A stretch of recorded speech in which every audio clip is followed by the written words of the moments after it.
Okay, in this video, we are going to see a systematic way of reading from a binary file which is not pickled.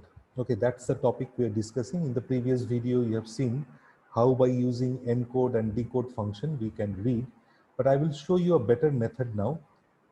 But let me tell you what happens. One of the techniques that is followed in an unpickled binary file is like this. Say I decided to write some information like this, some names of some people I want to write. So in my previous video, we have seen that, sorry, I just forgot to, I think, share my screen with you. I will just share my screen, 1 second. Here you go. Now I believe you can see my screen. So say I decided that I will write the data uh, like this, names of some people. So first information is Mimamsha, second information is Shobhi. So if I do not mention anything, under normal circumstances, you have seen that as a continuous form, all this data are stored. But if in a continuous form, if they are stored, then the problem would be I will not be able to locate a particular name if I want to. Okay. And always the information would not be the name only. It can be other information also related to Mimamsa. Maybe I wanted to write percentage opted by Mimamsa, Mimamsa's house number, etc. etc. So then fetching that information might be difficult. So one of the suggestions here could be like, what if we write all the information in different lines by using /n? We can do so, but we will see that here there is a way to fetch the record directly. Okay, to make use of that, if you remember in connection with uh, our text file, we have learned two functions. One was tell, another one was seek. Okay, what is the purpose of seek? Seek helps you to take the imaginary pointer or the indicator. Imaginary pointer or indicator means supposing I'm reading Mimamsa. So one by one character when I'm reading M-I, okay, whatever, M-I-M-A-M-S-A. After that, look at this, the cursor is moving towards the right. So this is what I mean to say by an imaginary pointer or the indicator, okay, which is existent, very much existence in all the file handling reading procedure. We have to imagine like this. Otherwise, we cannot say that we have reached the end of file. When all the records will be read, then only the indicator reaches the end of file. And that's the time an error is raised, which we saw already in the case of pickled file. Now, what I was saying, that if we use seek, you can place that imaginary pointer at a particular place. Now, you can place it means how can you place it? It will be always on the basis of bytes. Okay. Now let us imagine that I wrote these names of these few people. Okay. I decided that I will write all this information as a chunk of data having 30 characters in it. But look at this. MIMAMSA 1, 2, 3, 4, 5, 6, 7. Mimamsa has only 7 characters. Okay. So what I did to make it 30, I added 23 more characters or 23 more spaces I added. So that is how my data is Mimamsa followed by 23 spaces. And these 30 characters I wrote as my first piece of information on the file. Second, I wanted to write the name Shobik.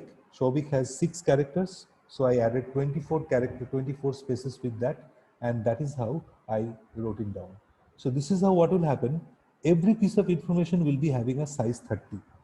So if I imagine that each name is a record of mine in the file, so we can say that each record's length is 30 bytes. Okay, so look at this. After Mimamsa, when the imaginary pointer will be placed here, I can say that I have crossed 30 bytes. Similarly, after reading Sovik, when my imaginary pointer or indicator will be coming here at the end of the 60 bytes, we can say that we have crossed 60 bytes. So if you use del function, then you will get the result 60 because you are standing at the end of 60 bytes. Okay, and seek is used to place. For example, I want to place the indicator at the beginning of the file. So if I write seek 0, that means you go at the 0th byte. So it will go there at the beginning of the file.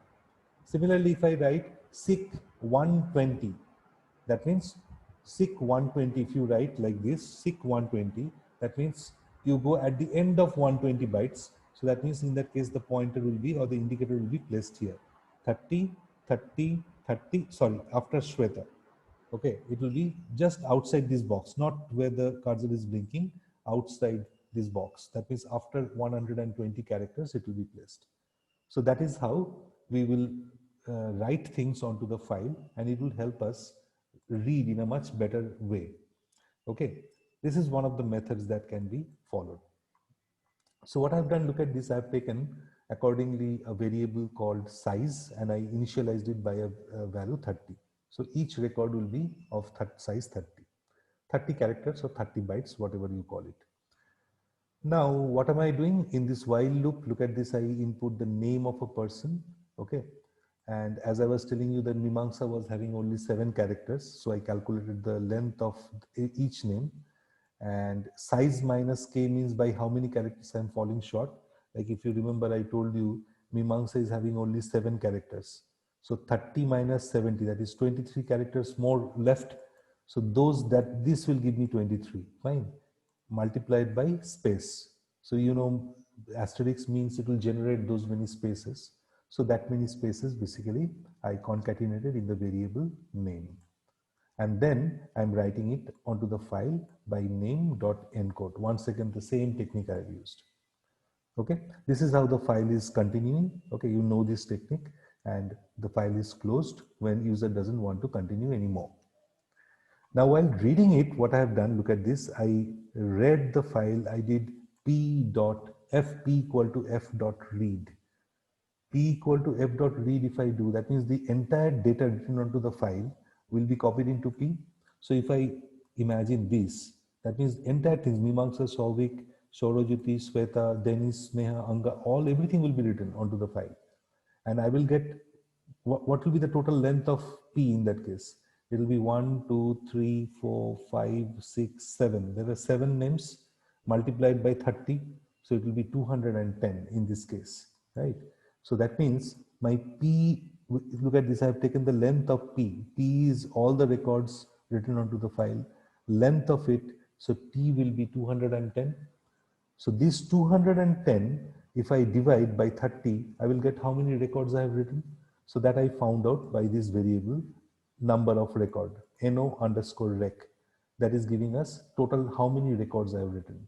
Total how many records means how many pieces of information I have.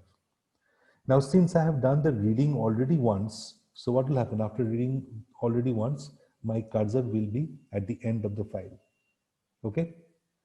So to put it at the beginning of the file, what I will do, I have to write seek function. So I have done exactly the same thing. I have done seek 0 to take it back at the beginning of the file. Now, in a for loop, I have used the variable, this number rec. Okay. So 1 to, supposing there are 7 records in the file altogether. So this loop will work 1 to 7 times because I have taken number of records plus 1. So 7 records are written. So 7 times this loop will work. Now look at this carefully. Every time I'm reading, this is a new syntax. This you have not done before. When you write f.read 30, then only 30 bytes from your present position, wherever the imaginary indicator or counter is, or the pointer is, from there exactly 30 bytes you'll be able to read. So f.read means here it is reading only the next 30 bytes, and that is being stored in the variable rec. Fine. Now, what did I do? I just wrote rec.decode. Then it will be able to basically print every name present in it. Okay. So let us now run. You'll be able to see what I mean. Okay. Say my first name is whatever, Shobik. Okay. Second name is say Hardik. Fine. Third name is say, and I thought I will not continue anymore. So look at this, these 3 names, one by one, they get displayed. Fine. Because of the print, different print statement, all the names came in different lines. Okay. So this is what we can do. Now my question is, look at this. For example, if you want to write what I was talking about, seek function you have already seen. If you, for example, write print, where do you stand exactly? Okay. If you want to print the position, that is also possible for us to print. I will just write f dot tell function, right? So this will give you the position at the beginning of reading also every time. Okay. So look at this. What will happen? Again, I wrote my first name is say whatever. Okay. Second is name, and this is my third name. Fine. I thought I will not continue anymore. Look at this. It displays position 0. Now it read Hardik. After reading Hardik, obviously it will go after the 30 bytes because every piece of information is written as a chunk of data of size 30. So after reading 30, next time when the loop works, it shows position 30. Then it read Shobik, position 60. That is how it moves. Fine. So this is the job of your tell and seek. Fine. I'm ending this video here. I will tell you a better way of doing things, how we can basically use it in the program now.